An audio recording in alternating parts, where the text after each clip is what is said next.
Hello there, and welcome to Elevating Your Equity Mindset. I'm Kimberly Garrett, and of course, you know me. I'm the Chief People and Diversity Officer here at Children's Bureau, and I'm honored to be able to speak to a topic that is near and dear to my heart. I have my producer, as always, Melvin Valentine, with us. And I can tell you, we could not be more sad that we're not actually live with you today. But you probably have heard that the Los Angeles Business Journal is honoring Children's Bureau as one of the top nonprofits in diversity, equity, inclusion, and we had to be there today. So I am so sorry that we're not able to be there in person, but we know that you're having already a great day of learning. So let's go to it, Melvin, and let's talk a little bit about how to elevate your equity mindset today. Today's our conversation will really include quite a few topics. One will identify and define equity. We will talk very specifically around discovering the differences between equity and equality. How to build your mindset through the ABCs of equity and uncovering the reality of an inequitable world. What happens when things aren't equitable? Speaking more around practical steps to incorporate equity as your new mindset, exploring the value of an equity-focused mindset, and then, of course, elevating, ultimately finding that balance of authentic equity mindset. So we've got a nice, rich discussion here. When you think about equity, one of the things that when you think about the three letters, DEI, I think most people, probably especially most of you who have gone through perspectives and perceptions, probably already know. Diversity is diversity, equity is equity, and of course, inclusion is inclusion. But the one word that probably stumps most of us is talking about equity and understanding how that fits between diversity and inclusion.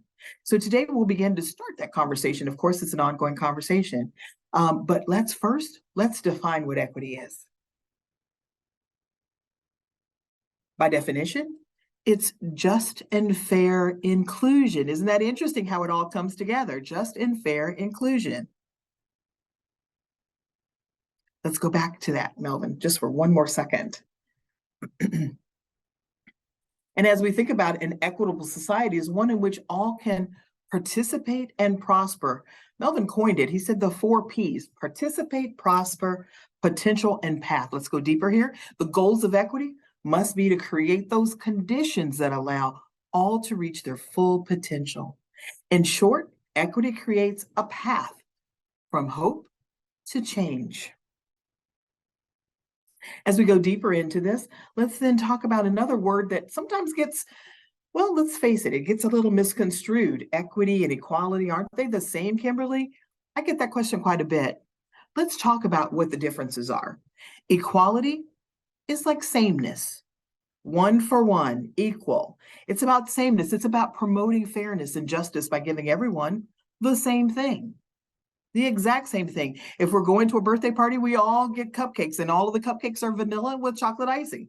They are the same, but it can only work, though, if everyone starts from the same place. In this example, equality only works if everyone is the same height. Let's take a look there. Little Rodney is in the light blue shirt. Doran is in the burgundy shirt. And Max is in the blue shirt. Now, when we talk about equality, they're all at the game. They all got to go to the game. Yay! They all have boxes to stand on. Yay! So sameness, huh? But what's the difference there? Max and Doran can see the field. But look at little Rodney. He's there. He's on a stanchion just like they are, but he has no view of that game. All he can say was, I was there. He can't say anything beyond that, except for I was there. But let's look over at the equity box. Equity equal fairness. Equality equals sameness. So equity is about fairness. It's about making sure that people get access to those same opportunities. Okay, we're all going to the game. We're all going to the game. Max is a tall guy. He can clear that fence without a box. He doesn't need a box to have the same experience as the other two. He doesn't lose anything by losing his box, does he? But look at Doran. Now, Doran is on his box, just as Doran was over on the other box. But Rodney, let's pay attention to Rodney with the blue shirt there. He needed 2 boxes to give him the same fairness of the view of the game. Neither Doran nor Max lost anything by Doran getting that extra box. Fairness, equity, equality, sameness. Is it beginning to make sense to you? It's a pretty good graphic. Let's go deeper. Let's look at the next slide. And as we get to this next slide, we talk about equality, which we just discussed, equity, and then a new concept, liberation. Yay! Let's talk about these. So in this image of equality, we saw this a moment ago. Look at them. They're all standing on boxes, just like we were in the last slide. And look at the purple shirt. Becca. Becca can't see. She cannot see the field. So as we think about that, all individuals are being treated equally. They were all at the game. They all had boxes. What's the big deal? It challenges the assumption that everyone benefits from the sameness. Remember we talked about that? As shown, not all start from the same position. Some have a height advantage. You get over to equity. Again, very much mimicking what we just saw. So let's take a look at this. The image depicts equity here. The people are being treated equitably. It demonstrates that when different individuals are given different supports, it makes possible for them to have equal access. So through equity, we can gain equality. How about that? So now we see Becca. Becca's like, yay, I can see the game. You see her? Yay. And then we have Petra. Petra in the red shirt. Didn't lose a thing. Compare Petra to the other one, and you do not lose a thing there. And then look at Jordan. Jordan is standing there. He didn't lose anything. So everyone has the same piece, equality, equity. Then we get over to liberation. And liberation is exactly that. Liberation depicts all barriers have been removed and supports are no longer needed. The inequity has been addressed.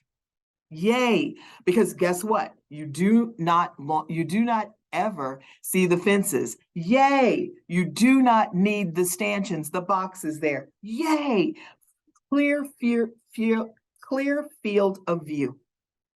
I can see the game. I can see it without help and support. We are all equal. So that's the difference between equality, equity, liberation. You also see liberation depicted by being called justice. This is something that we teach in all of our DEI courses through CBU. And that's exactly when we think about this idea around lifting and disbanding the idea of any stigma that goes along with creating equitable opportunities. Because yeah, there are. You've heard that conversation. You've heard the conversation many times where people have said, you know what? Everybody got a ticket. I don't know what they're fussing about. But what was the experience? What was the view? Just because I was there, did I share the same opportunity? Did I share the same experience as everyone else?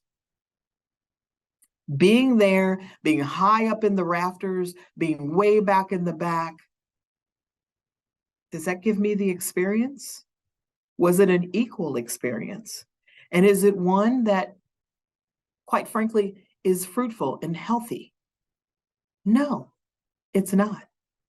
When we think about building our equity mindset, it's about being sensitive.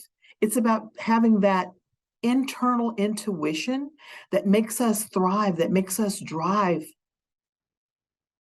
towards what else can I do? How can I support creating equitable opportunities? Sometimes you may lose. Sometimes you may lose that extra box, but I don't lose my experience. To help one person over here does not mean that I am no longer helped. And I think sometimes in the workplace, we see this, don't we? We'll go, well, how come she got that? Did you lose anything? Probably not. But someone else gained something. And as we think at Children's Bureau, especially in this wonderful day that you're experiencing right now, under the guise of T-Rock, When we talk about TROC, and I'm sure you've heard it from other speakers today, this trauma-informed, it's around how our behaviors should be. What are our behaviors? And you will see some of us that are zealous. We are zealous around creating equitable opportunities. I think I'm one of those. I think I really try to think about what's fair. I think a lot about that. What's fair? I think often around how do I create better equitable experiences? Sometimes that may make some people a little upset with me. They may say, but Kimberly, I lost out. But did you really lose out? Because someone gained, does that make you lose? That's not how we think about things at Children's Bureau. That's not what this means. If somebody gets a promotion, we should all be like at the top of the rafters going, yay, because a win for one is a win for all of us. It should really be down to what's right for that person in this moment, at this time. That's the kind of experience we're looking for. That's the kind of equitable experience we're looking for. If someone says, why are we celebrating this holiday and we don't celebrate that holiday? Bring it to us. Let's talk about it. Let's try to level the playing field. How do you think Cesar Chavez Day came about? This Friday, we will be celebrating. You'll have the day off. It's because we said, what else can we do to create better, equitable experiences for everyone? How do you think Juneteenth became a holiday for Children's Bureau? The same thing. We felt it was important. We felt that people needed to have access to be able to experience and to celebrate things that are important to their household. Have it be a teaching opportunity. You didn't lose 4th of July because you got Juneteenth.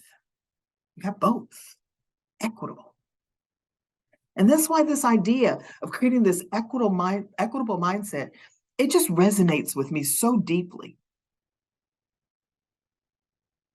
Equal equals sameness, right? Think about that. Equity equals fairness. Liberation. We all should be working towards this. This should be our aspiration every single day. How we populate this thinking into the work we do with our children, our families, our communities is critical. What are you doing from your side of the fence? What are you doing to be able to lift and elevate and liberate everyone? Maybe sometimes it's a sacrifice to you. Sometimes that happens. Yep, it happens that way. But is it for the greater good? Are you thinking beyond yourself? Are you thinking beyond your own needs? That's what creating an equitable mindset is all about. It's a muscle that we all have to work. Just like when you work out, it's one of those things that you have to build. You have to continue to celebrate when you do those moments. You can do them silently or with others. When you see the organization doing things that are equitable, things that you might go, I don't understand why they did that. That's harmful to me. But what about the whole organization? What about the people that we reach? Is it good for them? We have to think in macro views. We can't think siloed. We can't think micro. We have to think about macro when we talk about equity. Let's keep going, Melvin, and let's see what else is next. So everything starts with the beginning and building that mindset through the ABCs of equity. Accountability begins and builds through collaboration. Let's say that one more time. Accountability begins and builds through collaboration. That's how we begin the conversation. That's how we began to work our muscle around building our mindset through the ABCs of equity. So let's see what this means. Now it gets personal. Now we go deeper.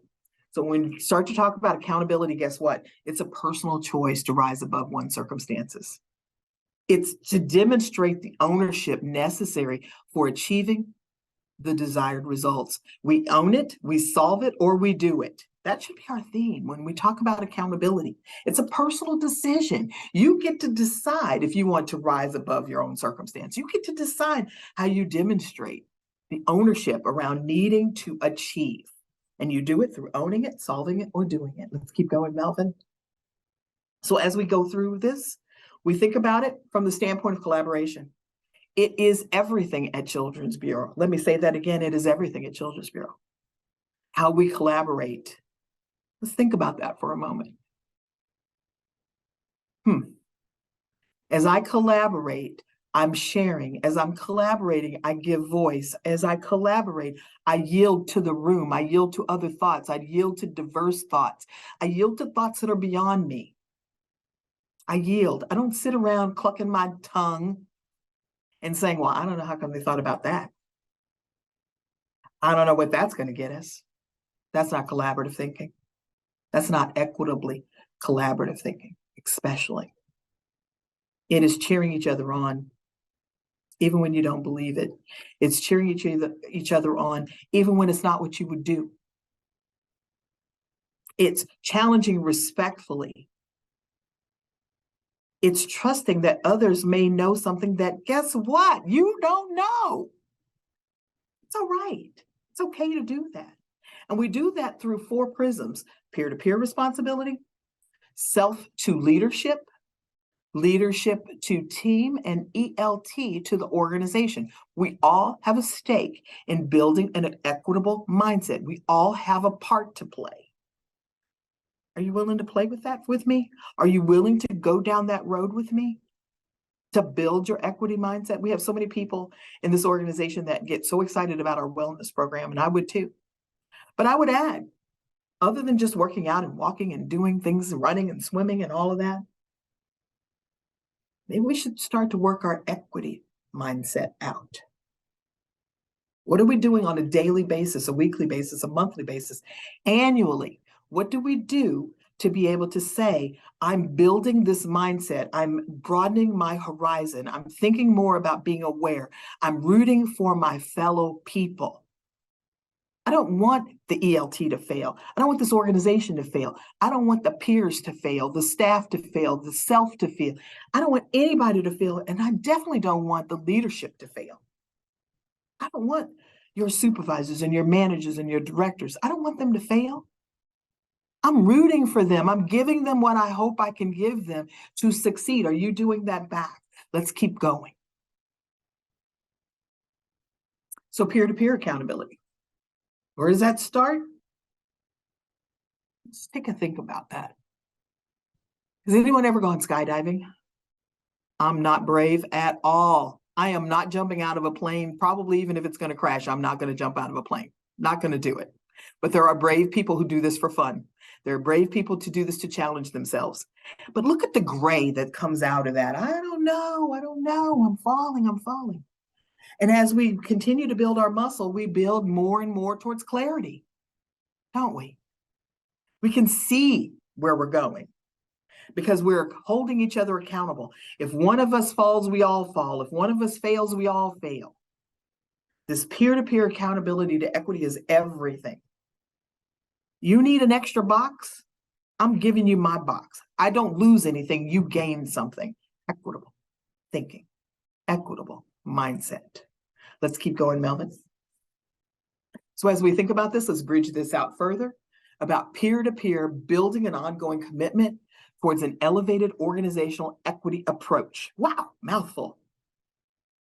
How do I show up? How does this show up? Equity, mindset. Being accountable for timely deliverables that are critical to others' work needs. That shows up. Why? Why is that important? Well, let's think about it. I have a deliverable. Karina needs it. I'm just going to slough on it because I've got other things to do. I may not know that what she needs, Ron needs. She's prepping it for the next step. Am I being equitable? My time is more important than her time? No, it's not. She's depending upon me to deliver.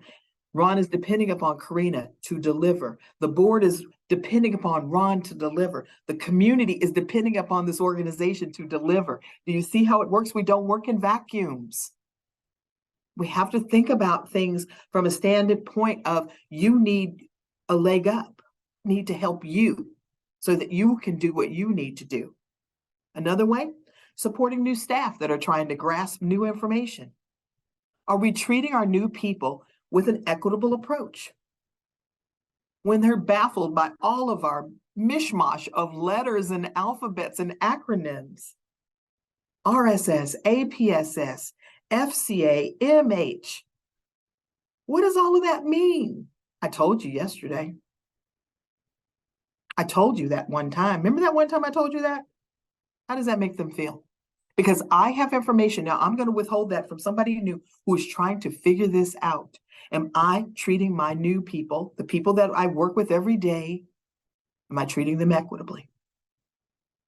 I got mine, you get yours. Equitable? No. Am I including those that should be in the room to create decision making? Am I treating them in an equitable way? Who needs to be in the room? Do I have everybody here? If I don't, what's going to happen? Their knowledge, their vantage point, their perspective, their perceptions may be exactly what we need to make the best equitable decision, the fair decision. But we don't have them in the room. Why don't we have them in the room? Oh, she's a know-it-all. Oh, she's going to take over the meeting. Oh, she's that. Oh, he's that. Oh, they're that. We make movies, as Ron loves to say. We make movies in our head about what's going to happen versus what can happen by having the right people in the room. Are you the person that should be in a room and you're not in that room? Do you have a vantage point? How does that feel to you when you're shut out? Is it equitable? No. They may say, well, we've got enough people in the room, but do we have the right people in the room? And then supporting your peers to excel, even if that means sometimes you have to sacrifice. Even if you have to sacrifice, you may have to give something up to help somebody else. Do you do that? Does your ego allow that? Does your sense of self allow that? The right thing to do. They say integrity is the right thing, doing the right thing when no one's watching. I always find that to be a very interesting thing. Doing the right thing when no one's watching. How many times are you propping up others and you don't have to go thumping your chest about it? How many times do you straighten someone else's crown, even when they don't ask you? Supporting your peers to excel, even if that means sometimes you have to sacrifice. You may have to give your box up so that somebody else has the view they need. That's how we create peer-to-peer organizational equity. That's how we build our mindset. By being accountable for others and their deliverables and their work needs and not being the bottleneck. The bottleneck person is not doing anything to help support the next person. They only serve one purpose, and that's their needs. Are you a bottleneck? Are you holding it up? Is that fair to everyone else? Fair, fair, fair? Is that fair? Are you being respectful of other people's timelines? Are you supporting that new person that's just trying to get it together? Guess what? We all were the new person. That's the one thing we all have in common is we all started at some point. I tell the new hires that every week. I tell them that they're coming into an organization that supports their learning. Am I right? And including the right people in the room at the right time, being equitable in the decision making. Don't hog it. Don't try to hog the glory. A win for one of us is a win for all of us. Always keep that in mind. Let's keep going, Melvin. Peer-to-peer commitment. We talked about it. Let's keep going. Let's go into the next piece. When we talk about self to leadership, how do we support our leaders in an equitable way? Yeah, the same one that we saw last time, being accountable for timely deliverables that are critical to others' work needs. Does your manager, your supervisor, your director have to keep asking you over and over again, where's my fill in the blank? What's the ETA on delivering fill in the blank? Every time they ask, it's because they still need it. The need never goes away. They may go get it from other sources. They may just change the whole trajectory. Guess what? Sometimes they have to do it themselves, but the need never goes away. Is that equitable? Are we treating our managers, our leaders in an equitable way by doing that? Understanding when the managers help others, it's not against you, it's to give another leg up too. Just because you go, well, she always helps Sally. When's it going to be my turn? Maybe Sally's struggling. Sally may have things going on that you have no idea. We learned a lot about empathy throughout the pandemic, didn't we?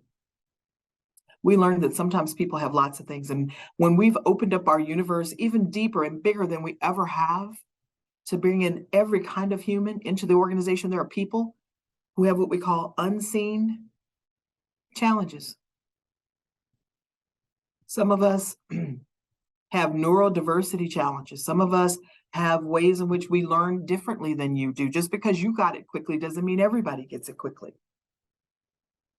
Including those that should be in the room to create those equitable decision-making, it comes again here too. And here's a big one, attempting to put yourself in the shoes of your leaders. What are they faced with? How can you support them? What's fair to them? Have you ever just called up your manager out of the blue and said, how are you doing? That's what T-Rock is all about. Checking in. How are you? You okay? Is there anything I can do for you? When's the last time you asked a people leader that? Is there anything I can do for you? Can I take something off your plate? Can I learn something that will help you not be so overwhelmed? When's the last time you asked? They need it too. Another thing that I tell our new hires every week is check in on me. I need checking in on too. I need it badly. I need somebody to check in. I have sometimes a tough job. I'm grateful that I have a team that cares a lot about each other. And I'm so thankful that I have a team that actually cares about what's going on with me too. I'm very fortunate to have the team that I have. But I also recognize that not everybody has that. So as we think about self-to-leadership, organizational equity, let's make sure that we're considering the timelines that we're given and the deliverables that we're given, and being better about owning those, treating that as an equitable currency, and understanding what our managers are going up against and that sometimes they have to help others. Maybe I could step in. Manager, Ms. Manager, I see you're working a lot with Sally. Is there something I can do to help with Sally? What's wrong with asking that? Some of our stars here at Children's Bureau, I've seen them do it. I've seen evidence of people going out of their way to make sure that they are helping and supporting, and it makes me, wow, happy dance all day long. I see it all the time. So please understand that I'm not saying that I don't see those who do this. I'm not saying it all. I'm saying keep that up. I'm saying for those who don't do it, aspire to, one step at a time. How do we eat an elephant? How do we eat that elephant? One bite at a time. What can you do to create this idea, this awareness? Because we all have to participate if we want to create an equitable organization. Melvin?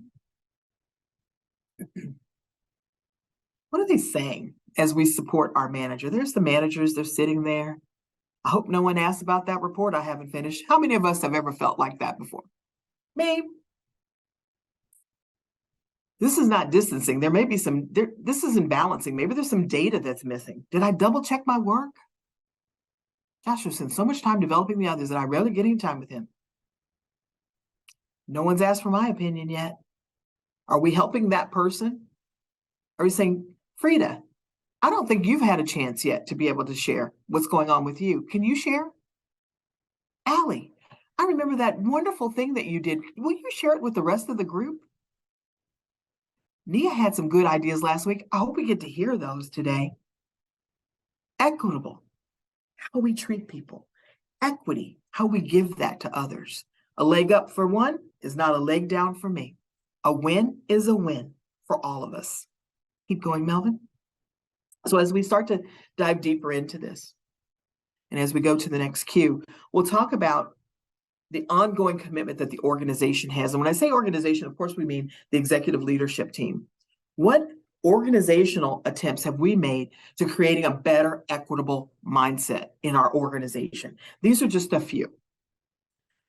Through CBU, we have a commitment to educate everyone about all aspects of diversity, equity, inclusion, and that includes unconscious bias in each aspect.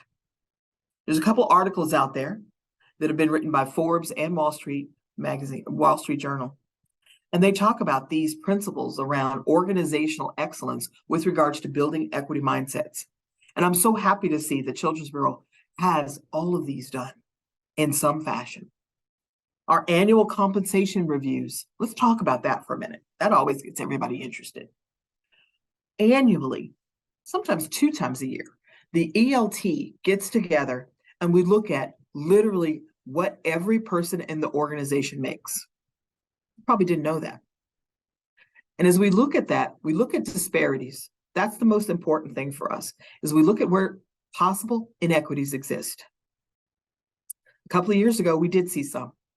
And what we saw concerned us. What we saw, and you probably have seen it in the news many times, is about how much people need to make to be able to survive in Los Angeles. And as we looked at those, we knew we needed to make adjustments where possible.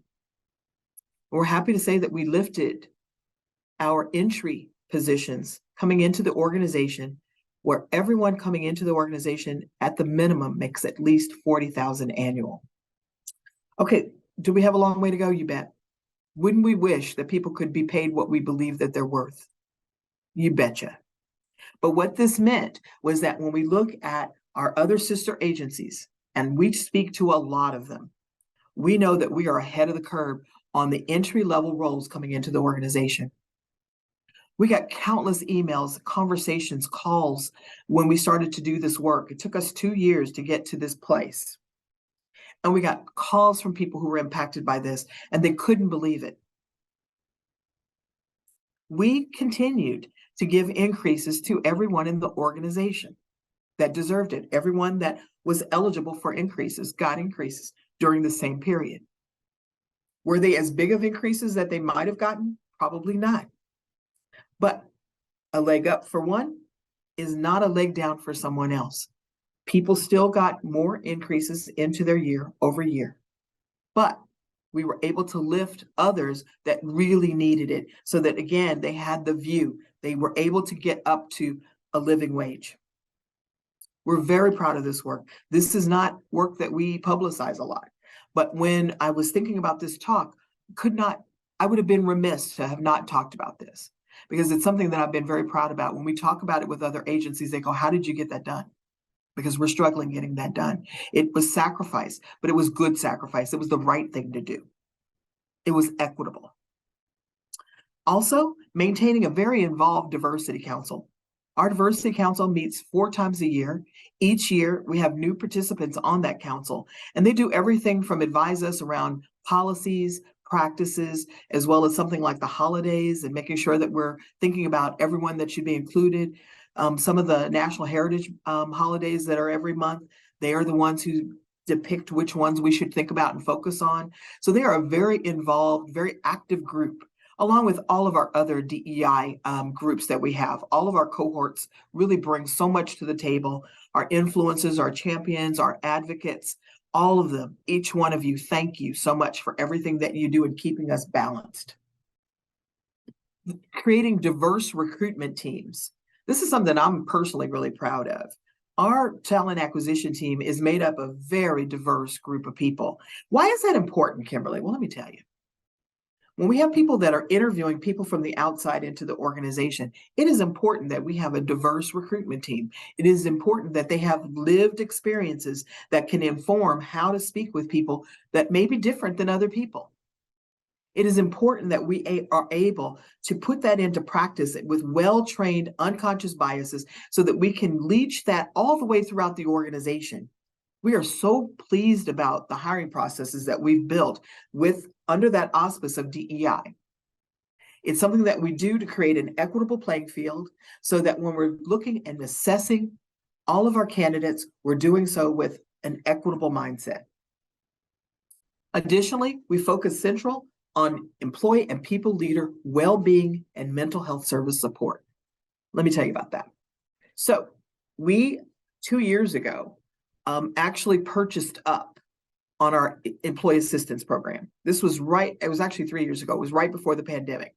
We had no idea the pandemic was coming. But what we did know, and we spoke with our broker and partner, Hub International, about what else can we do for our staff. We are concerned about their well-being. We want them to have a more robust EAP. They gave us the best one that was available. We continue to push for even better ones because we know it's important to be able to have that 800 number to call 24/7, 365 days a year when you need it. We know that many of our people in the organization work with really, really challenging cases. We also know that each one of us, well, we've lived through a pandemic and we have had quite a bit by way of our own mental and emotional health.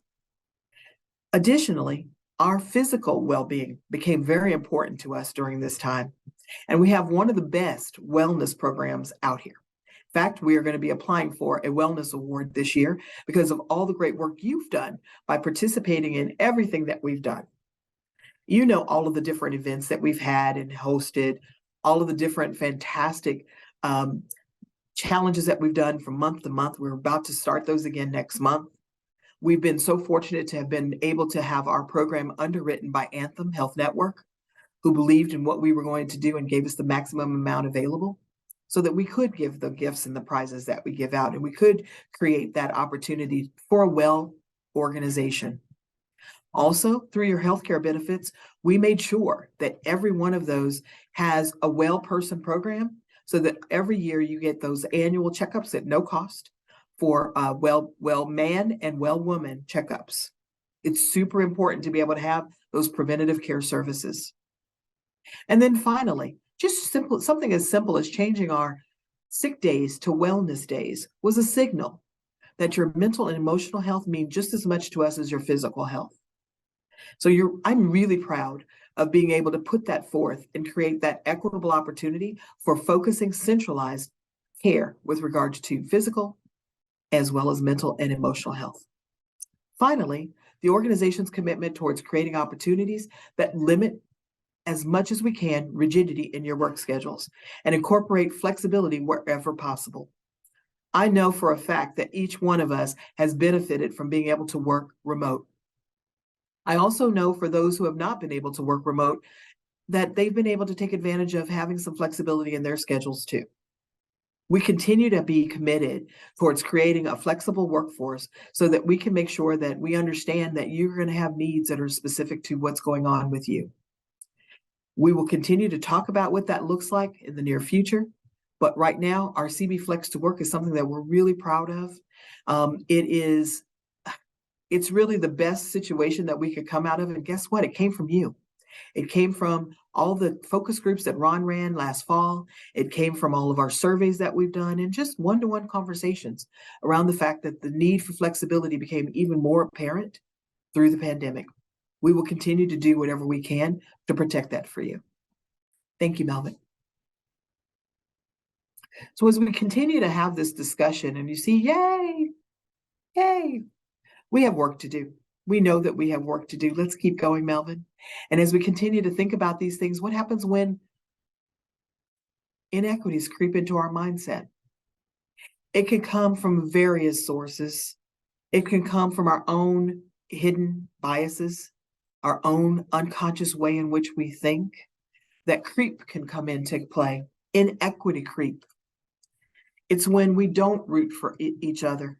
It is when we don't try to be a good citizen and making sure that we're honoring deadlines and that we're taking care of the work. We're delivering quality work. We're double checking it. We're triple checking work.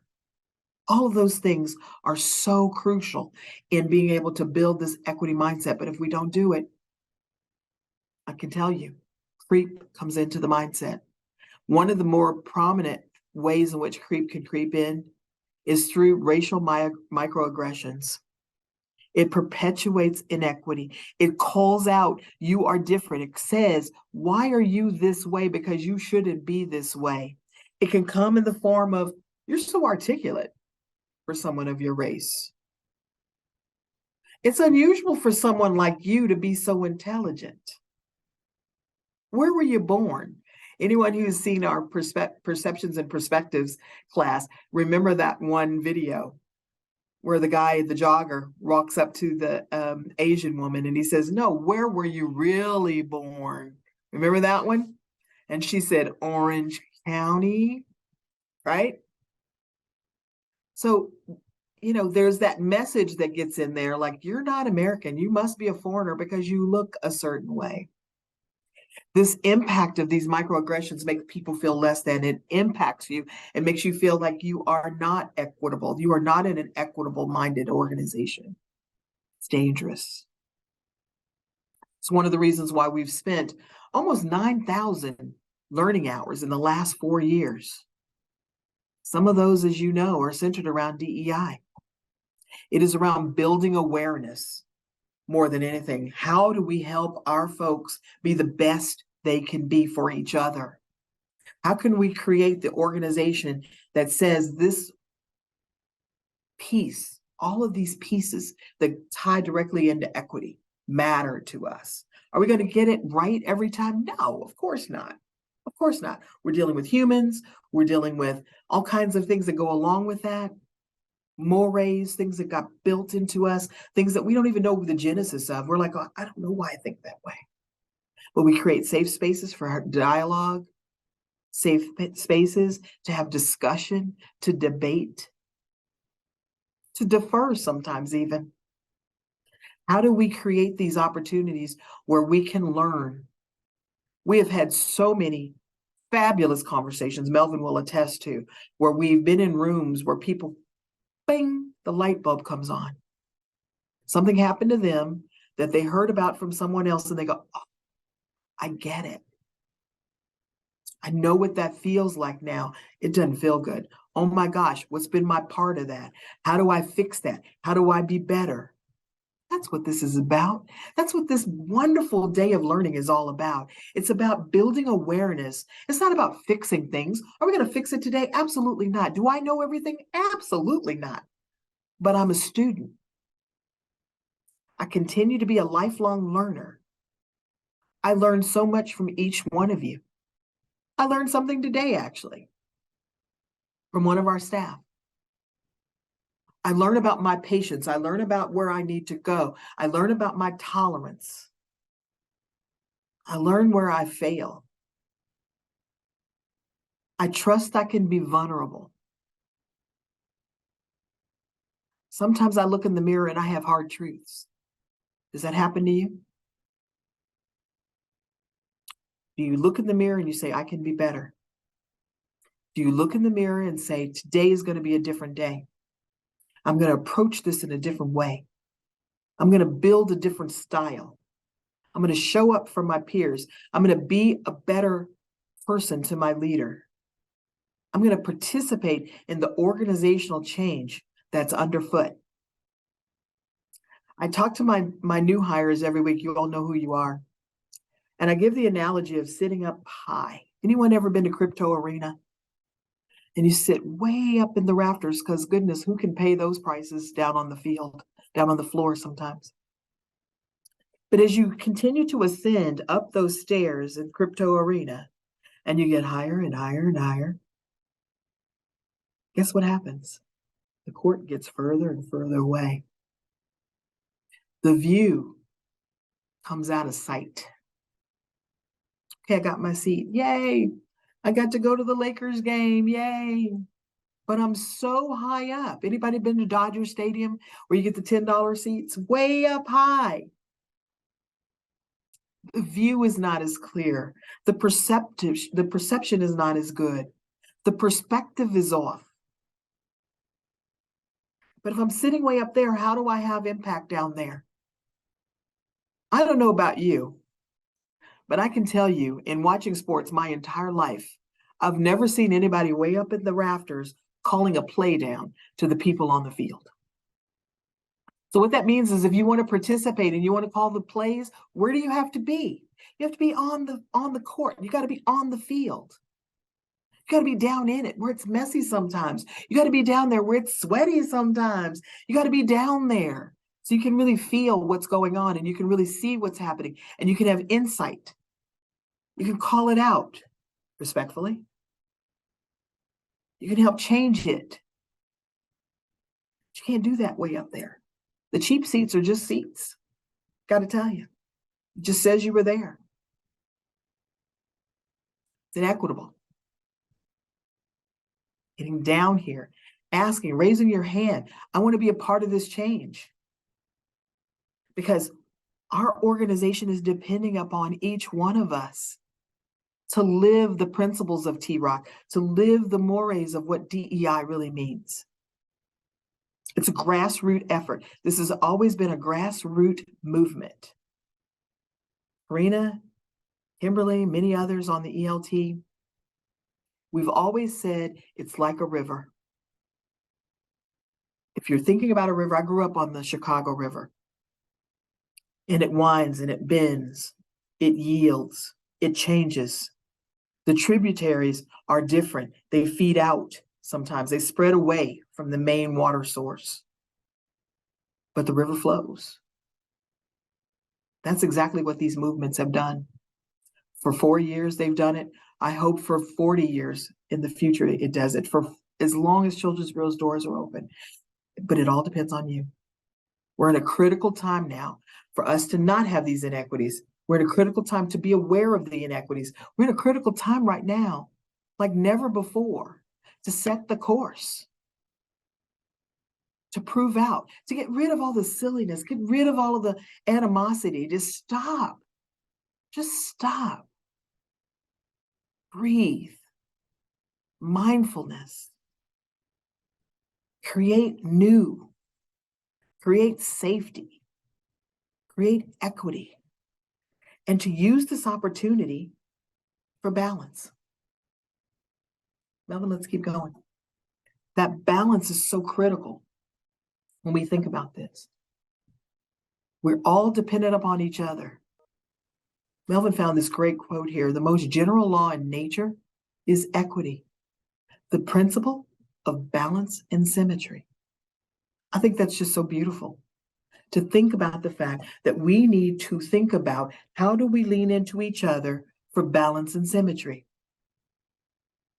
A leg up for me is not a leg down for you. It's not. I promise you it's not. Helping the next person up, helping that new person thrive, helping your manager shine, that's not anything negative for you. That creates balance and symmetry. It creates the Children's Bureau that I want to be a part of. Is it the Children's Bureau you want to be a part of? It starts with you. I'm honored and grateful to have been able to spend this time with you. I hope the rest of your day is one that is absolutely fabulous. And I can't wait to see you again in other courses. Thank you so much. Melvin, greatly appreciate your support.